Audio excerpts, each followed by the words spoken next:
আসসালামু আলাইকুম। আমার নাম শাহরিয়ার মাহমুদ শাহেদ। বর্তমানে পড়াশোনা করছি শহীদ সোহরাওয়ার্দী মেডিকেল কলেজে। আর আমার কলেজ ছিল নটরডেম কলেজ। তো আজকের এই শর্ট লেকচারে আমি আলোচনা করছি মানুষের হৃৎপিণ্ড অথবা হার্ট নিয়ে। তো হার্ট হচ্ছে এসএসসি অর্থাৎ ক্লাস 9, 10 এবং ইন্টারমিডিয়েটের জন্য এবং অ্যাডমিশন শিক্ষার্থীদের জন্য খুব বেশি ইম্পর্টেন্ট। তো প্রযুক্তিগত সীমাবদ্ধতার কারণে ভিডিওতে কিছু সমস্যা দেখা দিতে পারে, এজন্য আমি আন্তরিকভাবে দুঃখিত। এবং তো এখন আমি হচ্ছে পড়ার দিকে আসতেছি।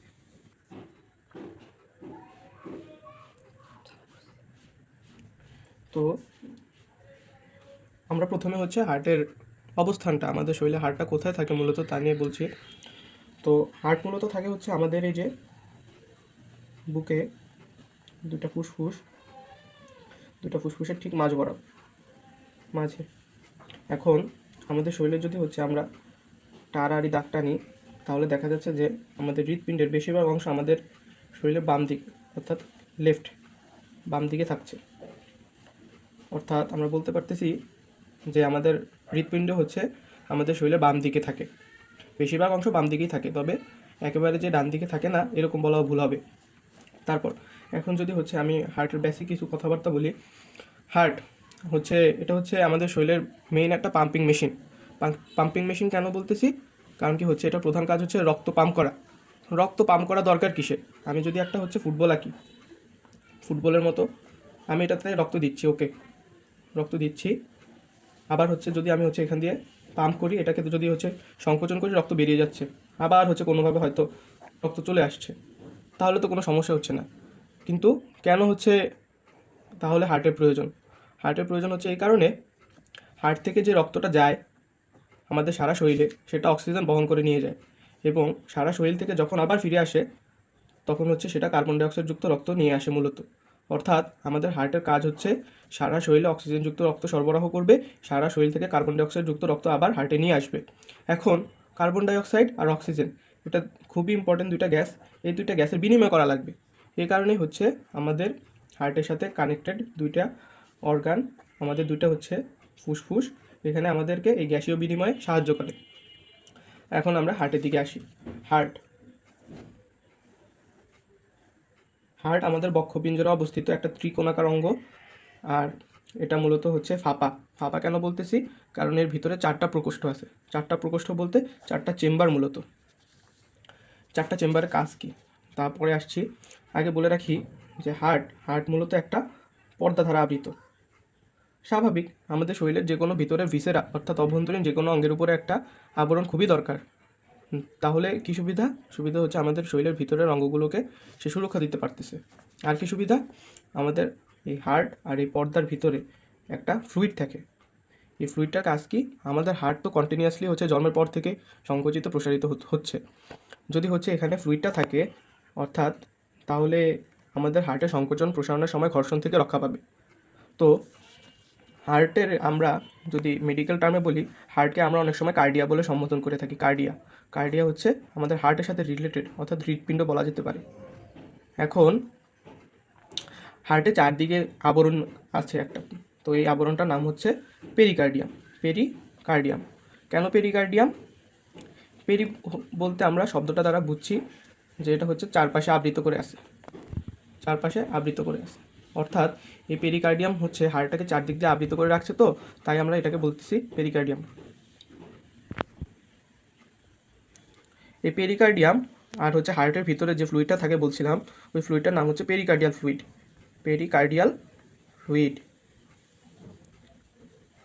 এখন আমরা হার্টের কীভাবে রক্ত সঞ্চালন হয় ওই প্রসেসটা দেখতেছি। আমি বোঝানোর সুবিধার্থে হার্টটাকে একটা বক্সের সাথে তুলনা করতেছি। অবশ্যই হার্ট কখনো একটা বক্স শেপ না, কিন্তু আমি বোঝানোর সুবিধার্থে হার্টকে 4টা চেম্বারে ভাগ করলাম। আচ্ছা, তার আগে এখানে আমি হার্টকে যে চেম্বারে ভাগ করছি, এই চিত্র থেকে মূলত বোঝা যাচ্ছে যে উপরে 2টা কম্পার্টমেন্ট, নিচে 2টা কম্পার্টমেন্ট থেকে তুলনামূলক ছোট। আচ্ছা, ছোট হওয়ারও কারণ আছে, আমি সামনে আলোচনা করছি। আচ্ছা, এখানে হার্টের উপরে 2টা কম্পার্টমেন্ট এবং নিচে 2টা কম্পার্টমেন্ট বলতে এখানে প্রকোষ্ঠ বোঝানো হচ্ছে। উপরে 2টা কম্পার্টমেন্টকে আমরা বলছি হচ্ছে অলিন্দ এবং নিচের 2টাকে বলছি আমি নিলয়। এখন ভাইয়া, আচ্ছা, অলিন্দ তো বুঝলাম, নিলয় বুঝলাম। দুইটা নাম যদি অলিন্দ আর দুইটা নাম যদি নিলয় হয়, আলাদা করবো কীভাবে? আচ্ছা, এই হাড়টাকে আমরা নিজেদের একটা হার্ট হিসেবে কল্পনা করি। এই হার্টটাকে উঠে নিজেদের সাথে কম্পেয়ার করি। তাহলে দেখা যাচ্ছে যে এই যে অগ্রভাগের যে সূচালো অংশটা, এটা বাম দিকে অবস্থান করতেছে। অর্থাৎ হার্টের যদি আমি এইভাবে নিজের দিকে কল্পনা করি, হার্টের এটা আমার হচ্ছে বাম দিক, আর এটা হচ্ছে ডান দিক, ডান দিক এবং বাম দিক। আচ্ছা, তাহলে এখানেও আমি সেম কাজটাই করতেছি। অলিন্দ, এই অলিন্দটাকে আমি বলতেছি ডান অলিন্দ, বাম অলিন্দ, বাম নিলয়। এটাকে বলতেছি ডান অলিন্দ, এটাকে বলতেছি ডান নিলয়। এখন আমার অলিন্দ আর নিলয় আলাদা হয়ে গেল। আমি অলিন্দ আর নিলয় বলতেছি, যেটাকে ইংরেজিতে অ্যাট্রিয়াম এবং ভেন্ট্রিকল বলা হয়। আমরা মূলত ইংরেজি টার্মটাকে বেশি প্রেফার করি, কারণ কি আমাদের উপরের ক্লাসগুলোতে সব কিছু আমাদের ইংরেজি টার্মিনোলজিতেই পড়তে হয়। এখন আমরা চেষ্টা করতেছি যে হার্টে কীভাবে রক্ত সঞ্চালন হচ্ছে তা বোঝানোর জন্য। খুব সংক্ষেপে আলোচনা শেষ করছি যেহেতু সময় সীমাবদ্ধ। আচ্ছা, আমি আবারও ওই ডায়াগ্রামটা এঁকে নিই। আচ্ছা, আমি আবারও এঁকে নিলাম। এই যে ডান অলিন্দ, এটা হচ্ছে বাম অলিন্দ, ডান নিলয়, আর হচ্ছে বাম নিলয়। এখন আমাদের প্রথমে করতে হবে কি, আমাদের সারা শরীর থেকে কার্বন ডাইঅক্সাইড যুক্ত রক্ত এনে আমার হার্টকে দিতে হবে। হার্ট কী করবে, এই রক্তটাকে আমার ফুসফুসের কাছে নিয়ে যাবে। ফুসফুসে কী কাজটা হবে, ফুসফুসে কার্বন ডাইঅক্সাইড আমি দিব এবং ফুসফুসের মাধ্যমে আমি অক্সিজেনটাকে নিয়ে আসবো। এই অক্সিজেনটাকে আবার পরিবহন করে আমার হার্টে নিয়ে আসতে হবে। হার্ট তখন কী করবে, এই অক্সিজেনযুক্ত রক্তটা আমার সারা শরীরে প্রবেশ করিয়ে দিবে। আচ্ছা, তো এখন আমি প্রথমে ডান অলিন্দের দিকে আসতেছি। আমি যদি এটাকে 1 নম্বর দিই, ডান অলিন্দ আমাদের শরীরের উপরের অংশ থেকে সুপিরিয়র ভেনা ক্যাভা বা ঊর্ধ্ব মহাশিরা এবং নিম্ন মহাশিরা থেকে শরীরের কার্বন ডাইঅক্সাইড যুক্ত রক্ত নিয়ে আসছে। ওকে, আমি এখন ডান অলিন্দ কার্বন ডাইঅক্সাইড যুক্ত রক্ত পেলাম। এখন কার্বন ডাইঅক্সাইড যুক্ত যখন পেলাম, আমার ডান অলিন্দ যখন এখন সংকুচিত হবে, তখন রক্তটা এখানেও যেতে পারে, এখানেও যেতে পারে। কিন্তু আমাদের মনে রাখতে হবে যে আমাদের অলিন্দ, হার্টের দুইটা অলিন্দ আন্ত অলিন্দ পর্দা দিয়ে ঢাকা, সুতরাং এভাবে যেতে পারবে না। অর্থাৎ তার কাছে একটাই রাস্তা খোলা আছে, অর্থাৎ ডান অলিন্দ থেকে কার্বন ডাইঅক্সাইড যুক্ত রক্ত ডান নিলয়ে চলে আসবে। এখন ভাইয়া ডান নিলয়ে চলে আসলো, সাপোজ ডান নিলয়ে চলে আসলো। এখন নিলয় যখন সংকুচিত হবে, তখন তো আবার রক্ত ব্যাকফ্লো করে ডান অলিন্দে চলে আসবে। তাহলে কি লাভ হলো? কোনো লাভ হলো না। এই কারণেই আমাদের সৃষ্টিকর্তা এখানে এরকম একটা ব্যবস্থা করে দিয়েছেন, যাতে এই ডান নিলয় থেকে রক্ত ব্যাকফ্লো করে ডান অলিন্দে চলে না যেতে পারে। কি সিস্টেম করেছেন সৃষ্টিকর্তা এখানে একটা কপাটিকা দিয়ে দিয়েছেন। আচ্ছা, এখানে তো একটা কপাটিকা আছে, এর কয়টা খাঁজ আছে? খাঁজ বলতে আমি পাল্লা বোঝাচ্ছি। এখানে 3টা পাল্লা রয়েছে, 3টা পাল্লা। পাল্লাকে ইংরেজিতে কাস্প বলা হয়, কাস্প। এবং যেহেতু তিনটাকে আমরা ট্রাই বলতে পারি, সুতরাং ট্রাই এবং কাস্প এই দুইটা মিলে আমরা ট্রাই কাস্পিড বলতে পারি। ওকে,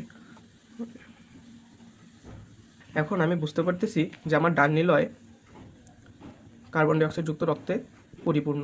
এখন আমার এই কার্বন ডাইঅক্সাইড যুক্ত রক্ত পিছনের দিকে যেতে পারছে না, কারণ এখানে একটা ট্রাইকাসপিড ভালভ রয়েছে। ওকে, এখন আমার কার্বন ডাইঅক্সাইড রক্তটা আমাদের ফুসফুসে নিয়ে যেতে হবে। এবং ফুসফুস থেকে কীভাবে যাবে, এই যে এইভাবে একটা ব্রাঙ্ক বের হবে, যা পরবর্তীতে দুইটা অংশে ভাগ হয়ে যাচ্ছে। আচ্ছা, আমরা জানি আমাদের হৃৎপিণ্ডে মূলত ধমনীগুলো বের হয়।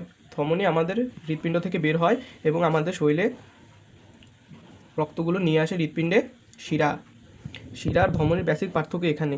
আমরা যে বলবো যে ধমনী হচ্ছে অক্সিজেন পরিবহন করে, এটা সব ক্ষেত্রে প্রযোজ্য নাও হতে পারে, যেটার ব্যতিক্রম রয়েছে, যেটা আমরা এখন দেখব।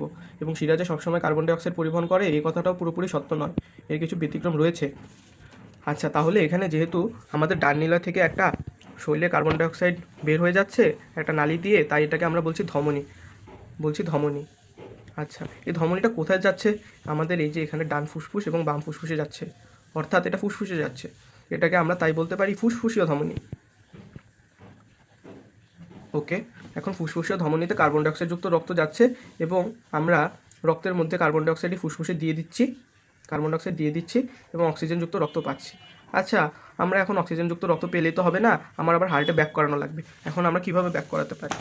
আমি আবার নতুন একটা পেজ নিয়ে নিলাম, আবারও চিত্রটা এঁকে নিয়েছি খুব দ্রুত। আচ্ছা, এটা আমাদের হচ্ছে বাম অলিন্দ।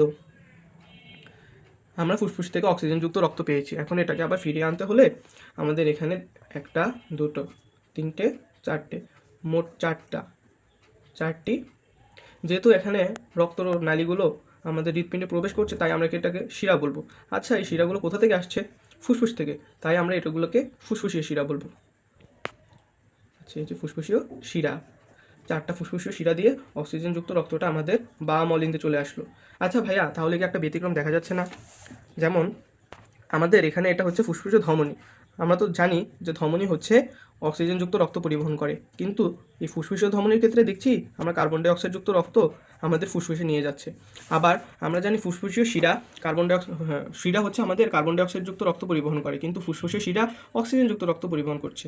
তাই আমরা ফার্মলি বলতে পারি না যে ধমনী সর্বদা অক্সিজেনযুক্ত রক্ত পরিবহন করে এবং শিরা সবসময় কার্বন ডাইঅক্সাইডযুক্ত রক্ত পরিবহন করে। ওকে, এখন আমাদের রক্ত এখানে চলে আসলো, এটা হচ্ছে বাম অলিন্দে চলে আসলো। এখন বাম অলিন্দ যখন সংকুচিত হবে, রক্ত তো এখানে যেতে পারতেছে না, তাই রক্ত এখানে আমাদের সরাসরি বাম নিলয় চলে আসলো। আচ্ছা ভাইয়া, বাম নিলয় তো চলে আসলো, আবারও যদি হচ্ছে বাম নিলয় সংকুচিত রক্ত তো ব্যাকফ্লো করতে পারে না? পারবে না। কারণ কি? এখানে সৃষ্টিকর্তা আরেকটা পর্দা দিয়ে দিয়েছেন, একটা কাসপিড দিয়ে দিয়েছেন, এটা হচ্ছে বাইকাসপিড বলতেছি। বাইকাসপিড কারণ কি? এখানে দুইটা কাস্প থাকে, বা হচ্ছে দুইটা পাল্লা থাকে এই কপাটিকারটায়। বাই মানে হচ্ছে দুই, কাস মানে তো বললাম পাল্লা। আচ্ছা, তো আমরা এটা কিভাবে মনে রাখতে পারি যে বাম অলিন্দ বাম নিলয়ের মাঝখানে বাইকাসপিড আছে? আচ্ছা দেখো, বাম থেকে হচ্ছে বাইকাসপিড, বাম থেকে বাইকাসপিড। আবার আমরা যদি এখানে একটু রিকল করার চেষ্টা করি, ডানে ছিল ট্রাইকাসপিড। এটা অতটা মিলতেছে না, আমরা বামটাই মনে রাখবো। ডান ট্রাইকাসপিড, বাম বাইকাসপিড। আচ্ছা, এটা তো খুবই সহজ হয়ে যায়। শিক্ষকেরা বুঝেন যে বাম দিকে বাইকাসপিড থাকে, এটা শিক্ষার্থীরা খুব সহজে মনে রাখতে পারে, তাই তারা বাইকাসপিডের একটা অপর নাম মাইট্রাল ভাল্ব এটা প্রশ্নে দিয়ে দিতে পারে। মাইট্রাল ভাল্ব, তখন আর ছন্দে মিলানো যাচ্ছে না যে বাম বাইকাসপিড। আচ্ছা, আমাদের ডান। এই কোশ্চেনগুলো খুবই ইম্পর্টেন্ট, ট্রাইকাসপিড এবং বাইকাসপিডের লোকেশনটা কোথায় থাকে, এমনকি অ্যাডমিশন কোশ্চেনেও এটা আসে, মেডিকেল অ্যাডমিশন কোশ্চেন। এখন আমাদের রক্ত বাম নিলয় অক্সিজেনযুক্ত রক্ত চলে আসলো। এখন আমাদের রক্ত সারা শরীরে অক্সিজেনযুক্ত রক্ত পৌঁছে দিতে হবে না? এই কারণে আমাদের শরীরের এই বাম নিলয় থেকে বিরাট বড় একটা অ্যাওরটা বের হয়। অ্যাওরটা কি? অ্যাওরটা হচ্ছে মহাধমনী। যেহেতু বের হচ্ছে, তাই আমরা এটাকে ধমনী বলতেছি। মহা কেন বলতেছি? এটা বিশাল বড়। আচ্ছা ভাইয়া, ধমনীটা তো নিচের দিকে যাচ্ছে দেখছি, তাহলে নিচের দিকে শরীরের কোষগুলোতে অক্সিজেন যাচ্ছে, উপরের দিকে কীভাবে যাচ্ছে? এখানে আউটার থেকে তিনটা ব্রাঞ্চ বের হয়, যেটা দিয়ে আমাদের উপরের দুই বাহু, আমাদের মস্তিষ্ক, উপরের শরীরের উপরের অংশগুলোতে অক্সিজেন সাপ্লাই হচ্ছে। আচ্ছা, তাহলে এই হলো আমাদের রক্তের একটা রক্ত যদি হচ্ছে রক্তের গতিপথটা আমরা দেখি, তাহলে আমরা এখন দেখতে পারতেছি কীভাবে রক্তটা সারা শরীরে যাচ্ছে, আমাদের ফুসফুস কীভাবে হেল্প করতেছে, কীভাবে অক্সিজেন এবং কার্বন ডাইঅক্সাইড পরিবহন করতেছে। আচ্ছা, আসসালামু আলাইকুম, ধন্যবাদ।